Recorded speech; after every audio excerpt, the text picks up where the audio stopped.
So Friday, I think it'll just be fun. We'll get together around noon over here just north of the clock tower, and there'll be some tents established just south from where we're going to plant the tree, and we'll put an American basswood into the ground, and we'll do an Arbor Day proclamation, and some students will say some words, and we'll have some drinks and refreshments. We'll talk a little bit about sort of the history of Arbor Day. It's probably no more than 30 or 40 minutes, but then afterward, and I think this is kind of the important part, or one of the more important parts of this, there'll be a learning service project for our students. So they'll go around with our facilities people and they'll do some tree care. So they'll do some mulching and maybe even a little bit of pruning and just sort of help to maintain the tree cover around campus. Well, a big part of the UAM celebration for Arbor Day is part and parcel with continuing our status as a Tree City USA campus. And that Tree City USA program, it formalizes and recognizes communities that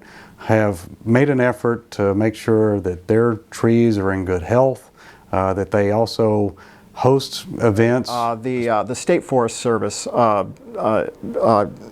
offers a tree for us to plant on campus, and they can run a few $100s sometimes, so it's really nice of them to do that. So they just happen to have an American basswood available this year, and in fact initially we would have planted it over by Sorrells Hall, but the soil and the climate wasn't quite right, so that's why we decided to go over north of the clock tower. So it really depends on the tree that they can offer us each year, but we always have a place for it.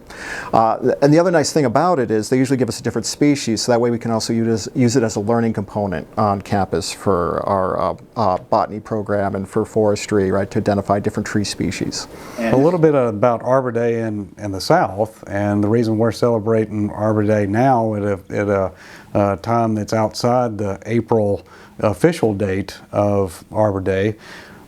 In the South, our climate is such that by April, it's already too warm to really put a new tree in the ground. It's actually stressful to move them and plant them at that time. So we're able to optimally plant trees starting in the fall through the winter months. So oftentimes you'll see Arbor Day celebrations in the South more aligned with January or so.